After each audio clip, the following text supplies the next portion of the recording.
10 segundos. Cuando se tiene que hacer la descarga y el desfibrilador lo está solicitando, no más de 10 segundos. El tiempo máximo para poder dejar de comprimir, esos son las dos únicas condiciones, en la revaluación y en la descarga para los casos de los ritmos desfibrilares. Entonces, en relación al componente de la compresión ya está bien establecida, frecuencia 100 a 120, hundimiento del tórax no menos de 5 ni más de 6, hacer que el tórax vuelva a su posición normal y no se debe de interrumpir cuando estamos haciendo las compresiones. Manejo de la vía aérea. Por mucho tiempo, al inicio, la reanimación era manejo avanzado de la vía aérea, mediante el procedimiento de la intubación. No podía hablarse de la reanimación avanzada si el paciente no estaba intubado. Y todos sabemos que el manejo de la vía aérea no es fácil. Hay pacientes que tienen una vía aérea difícil, por lo tanto, no cualquiera podía intubar. Al inicio, los únicos que podían dirigir una reanimación, ¿quiénes eran? Los colegas especialistas en anestesio, analgesia y reanimación. Después aparecen los colegas cardiólogos. Un momentito, yo voy a ser el que voy a dirigir. ¿Por qué? Porque yo soy el encargado de recuperar al corazón. Aparecen los colegas intensivistas. Un momentito, el paciente es un paciente que requiere tratamiento, entonces yo debo de comandar. Posteriormente, y hace poco, aparecen los médicos emergencistas. No, un momento, la reanimación es un momento de emergencia. Como yo manejo el prehospitalario y el intrahospitalario, yo voy a ser el que va a dirigir. Pero lastimosamente, los paros cardiorrespiratorios y las muertes súbitas están en crecimiento. Por eso que ya no es patrimonio de ninguna especialidad. Basta que seamos profesionales de la salud, médico y o enfermera y o obstetriz, para determinar y ser parte de un equipo. O sea, ya no es patrimonio. Es así que el paciente no va a decir, yo voy a hacer paro a la puerta de un hospital donde hay todos los especialistas. En el 98% los paros cardiorrespiratorios se presentan fuera de las instituciones de salud. 98%. Entonces, ¿la vida de esa persona de quién va a depender? ¿De nosotros? No. Va a depender del entorno. Y si nosotros hablamos del entorno, quiero que sepan, en el Perú, más del 84% de las muertes súbitas o de los paros cardiorrespiratorios se presentan en nuestras casas. Más del 84%. ¿Y saben cuál es la tasa de sobrevida de nuestros familiares, al cuales los queremos, los amamos? ¿Saben? 0%. Somos el país que ocupa el último lugar en el mundo en tasas de sobrevida luego del paro cardiorrespiratorio súbito, repentino. Pregunta ¿por qué? ¿Hay alguna razón?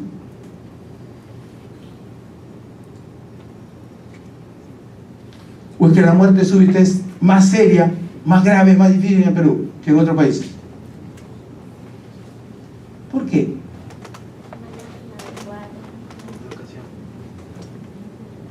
Somos el único país en el mundo en donde no nos obligan, y todos sabemos que somos médicos, ¿no es cierto? No hay ningún infiltrado, ¿no? No nos obligan a tener la certificación y acreditación ni de la básica para poder trabajar. ¿Y la básica dónde la aplicamos? ¿En el hospital? ¿Dónde? En nuestras casas.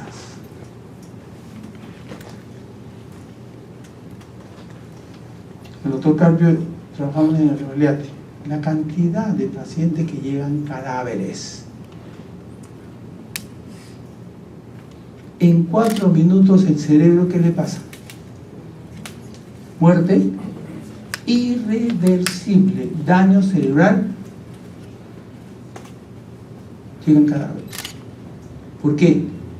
Porque no tenemos el número suficiente de personas que tengan pues la característica de tener actitudes y aptitudes, conocimientos, saber cómo, cuándo, a qué hacer.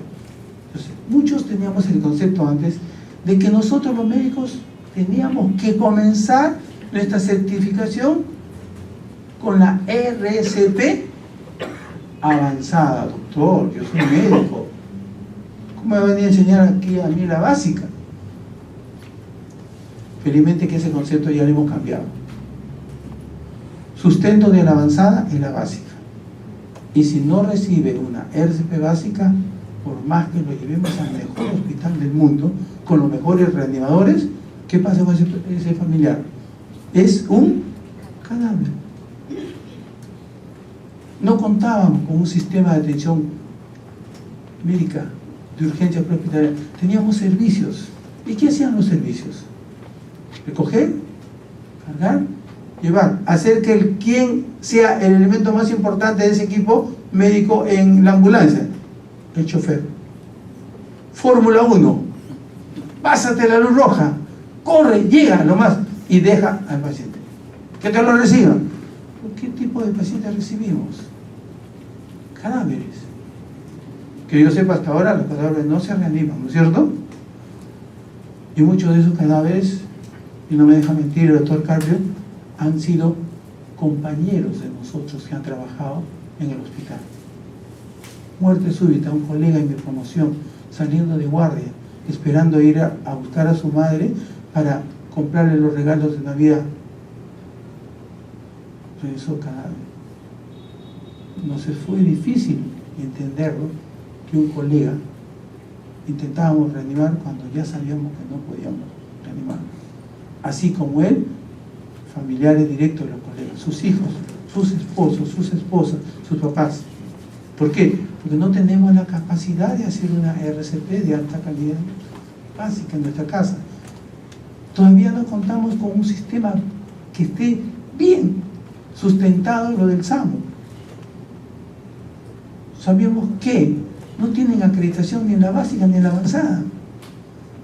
Entonces, ¿qué cosas nos pueden ofrecer los colegas que están ahí? ¿Qué nos pueden ofrecer? Ese es un poco el desfase que tenemos, y creo que esa es la razón, entre muchos más, el motivo en el cual el Perú está ocupando el último lugar. Estábamos acá en la vía aérea, ¿no es cierto? Ya me fui hasta el aspecto social, humano y la situación que te cuenta. ¿Qué pasa? En la reanimación, intubación. Un momentito, pero el único que intubaba en esa época, ¿quién era? El colega anestesiólogo. Y no había la cantidad suficiente. Yo recuerdo, como anécdota, cuando iniciamos los cambios en la especialidad y el aporte de que las emergencias sean manejadas por médicos de las emergencias. Cuando había un paro en la emergencia del Hospital Revalliati, hace 30 años, nosotros, o los médicos, solamente se encargaban de comprimir y ventilar con el ambú cuando entraba el oxígeno, a la espera que venga el colega anestesiólogo. ¿Muy bien? Eran las 3 de la mañana y el colega anestesiólogo o la colega estaba descansando en el piso 14.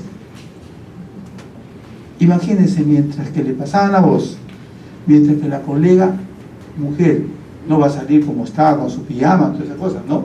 Mientras que se arreglaba, pasaba 40 minutos. Y nosotros ahí, dale que dale, dale que dale, dale que dale. Venía, intubaba, listo. Vía aérea, listo. Sigan, muchachos. ¿Y ya qué había pasado con ese paciente? No tenían ningún tipo de respuesta. Entonces, ¿Qué se planteó? Se planteó pues que el manejo de la vía aérea no solamente sea de una sola especialidad. Entonces, gracias a Dios también en el mundo sucedía lo mismo, no solamente aquí. Y lograron la fabricación de un dispositivo que se llama la máscara laríngea. Para mí es un dispositivo que ha revolucionado el manejo de la vía aérea. En 4 o 5 segundos podemos colocar la máscara laríngea sin necesidad de tener un conocimiento, porque es suprarlótico, solamente conocer el tamaño, y va a comportarse como si fuera un tubo endotraqueal. Por eso es que a partir del año 2005 dice, manejo de la vía aérea avanzada con la intubación, si hay personal entrenado, y o máscara laríngea. 2015 que nos dice, señores, si el paciente está siendo ventilado y tiene saturaciones adecuadas con la máscara, válvula, bolsa conectada al oxígeno, déjenlo con eso. No tiene máscara laríngea, porque muchos hospitales no lo tienen, ni de Lima. No hay personal que intube. ¿Significa que el paciente se va a morir? No, ventílenlo con el AMBU en la posición adecuada y hagan sus compresiones torácicas de acuerdo a lo establecido. O sea, ya no hay una obligatoriedad, pero para esto tenemos que tener entrenamiento. Hay este problema. No es fácil dar ventilación con el AMBU.